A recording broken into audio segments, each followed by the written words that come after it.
பல பேருக்கு எது நல்லது, எது கெட்டது, எது சரி, எது தவறுன்னு தெரியாம ரொம்ப குழப்பத்துல 2 மனசா வாழ்ந்துட்டு இருப்பாங்க. இஸ்ரவேல் ஜனங்கள் அப்படிதான் வாழ்ந்துட்டு இருந்தாங்க. ஒரு பக்கத்துல கர்த்தரே தெய்வம் அப்படின்னு சொல்லி கர்த்தரையும் வணங்கிட்டு இருந்தாங்க. இன்னொரு பக்கத்துல ஒருவேளை பாகால் தெய்வமா இருந்தா அப்படின்னு சொல்லி அந்த பாகாலுடைய முறைமைகளையும் ஃபாலோ பண்ணிட்டு வந்தாங்க. இப்படிப்பட்ட ஜனங்கள பார்த்து எலியா தீர்க்கதரிசி சொல்றாரு, இஸ்ரவேல் ஜனங்களே, நீங்கள் எந்த மட்டும் 2 நினைவுகளால் குந்தி குந்தி நடப்பீர்கள்? கர்த்தர் தெய்வமானால் அவரை பின்பற்றுங்கள். பாகால் தெய்வமானால் அவனை பின்பற்றுங்கள் அப்படின்னு சொல்றாரு. இவங்க செஞ்ச தப்பு இவங்களோட முடியலைங்க. இவங்க செய்தது போலவே இவர்கள் பிதாக்களோட முறைமையை ஃபாலோ பண்ணிட்டு அடுத்தடுத்த தலைமுறை ஜனங்கள் அதையே செய்து கொண்டு வந்தாங்களாமா.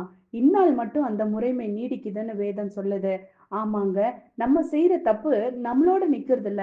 இவங்க 2 மனசா நடந்ததுனால, அடுத்த தலைமுறையும் அதே 2 மனசா நடக்க ஆரம்பிக்குது. இவங்க 2 தெய்வங்கள வணங்குனதுனால, அடுத்த தலைமுறையும் அதே வணங்க ஆரம்பிக்குது.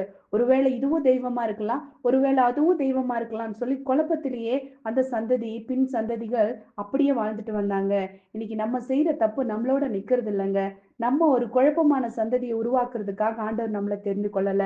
நீங்களும் நானும் யோசுவாவ போல, எலியா தீர்க்கதரிசிய போல கர்த்தரே தெய்வம் அப்படின்னு சொல்லணும். நம்ம தலைமுறைக்கு கர்த்தரே தெய்வம் அப்படிங்கிறத கற்றுத் தரணும்.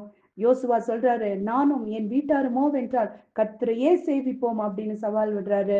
நீங்களும் நானும் கர்த்தரையே சேவிப்போம். எங்களோட தலைமுறைக்கும் நாங்க கர்த்தரையே சேவிக்க கற்றுக் கொடுப்போம் அப்படின்னு நம்மளும் சவால் விடலாமே.